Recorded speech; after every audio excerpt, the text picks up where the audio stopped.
Hi friends, ಹೇಗಿದ್ದೀರಾ ಎಲ್ಲರೂ? Friends, ಇವತ್ತು ಗರಿ ಗರಿ ಆಗಿರುವಂಥ ಒಂದು ಸೇವ್ನ ನಿಮ್ಮ ಮುಂದೆ ಮಾಡಿ ತೋರಿಸ್ತೀನಿ. ಹೇಗೆಲ್ಲ ಮಾಡ್ತೀನಿ, ಏನೆಲ್ಲ ಇಂಗ್ರೀಡಿಯೆಂಟ್ಸ್ ಹಾಕಿ ಮಾಡ್ತೀನಿ ಎಂಬುದನ್ನು ನಿಮಗೆ ತೋರಿಸ್ಕೊಡ್ತೀನಿ. ಅದಕ್ಕಿಂತ ಮುಂಚೆ ನೀವು ನನ್ನ ಚಾನಲ್ಗೆ ಸಬ್ಸ್ಕ್ರೈಬ್ ಮಾಡಿಲ್ಲ ಅಂದರೆ ಲೈಕ್ ಮಾಡಿ, ಶೇರ್ ಮಾಡಿ ಆ್ಯಂಡ್ ಸಬ್ಸ್ಕ್ರೈಬ್ ಮಾಡೋದನ್ನು ಮರಿಬೇಡಿ. ನೋಡೋಣ, ಹಾಗಾದರೆ ಬನ್ನಿ. ಈ ಕಡೆ ಒಂದು ಪಾತ್ರೆ ತಗೊಂಡಿದ್ದೀನಿ, ಅಗಲವಾಗಿರುವಂಥ ಪಾತ್ರೆ ತಗೊಂಡಿದ್ದೀನಿ. ಅದಕ್ಕೆ ಒಂದು ಬೌಲ್ನಷ್ಟು ನಾನು ಕಡಲೆ ಹಿಟ್ಟನ್ನು ಹಾಕ್ಕೊಳ್ತಾ ಇದ್ದೀನಿ. ಬೋಂಡ ಮಾಡ್ತೀವಲ್ಲ, ಹಸಿ ಕಡಲೆ ಹಿಟ್ಟು, ಅದನ್ನು ತಗೊಳ್ತಾ ಇದ್ದೀನಿ. ಇದಕ್ಕೆ ಸ್ವಲ್ಪ ನಾನು ಅರಿಶಿನದ ಪುಡಿನ ಹಾಕ್ಕೊಳ್ತಾ ಇದ್ದೀನಿ. ಸ್ವಲ್ಪ ಪುಡಿ ಉಪ್ಪನ್ನ ಹಾಕ್ಕೊಳ್ತಾ ಇದ್ದೀನಿ. ಸ್ವಲ್ಪನೇ ಹಾಕ್ಕೊಳ್ಳಿ, ಜಾಸ್ತಿ ಹಾಕ್ಕೊಬೇಡಿ. ಈಗ ಚೆನ್ನಾಗಿ ಇದನ್ನು ಮಿಕ್ಸ್ ಮಾಡ್ಕೊಳ್ತೀನಿ.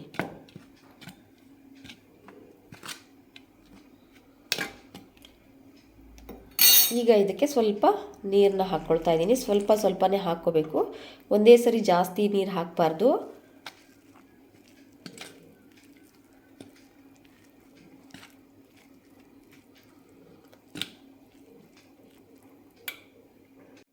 ಇನ್ನು ಸ್ವಲ್ಪ ನೀರು ಹಾಕ್ತೀನಿ.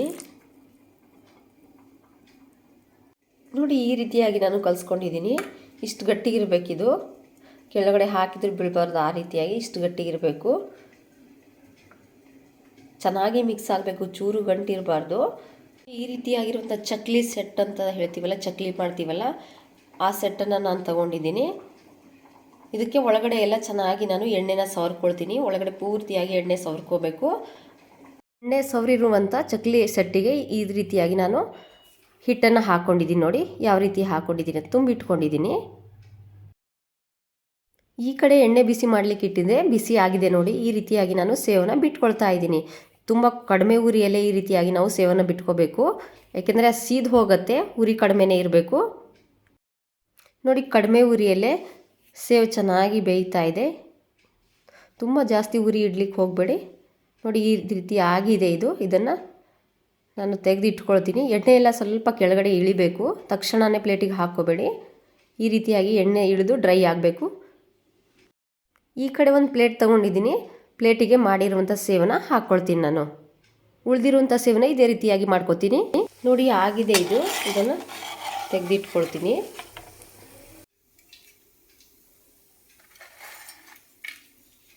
ಫ್ರೆಂಡ್ಸ್, ನೋಡಿ ಯಾವ ರೀತಿಯಾಗಿ ನಾನು ಸೇವನ ಮಾಡಿದ್ದೀನಿ ಅಂತ. ತುಂಬ ಚೆನ್ನಾಗಿರುತ್ತೆ ಇದು.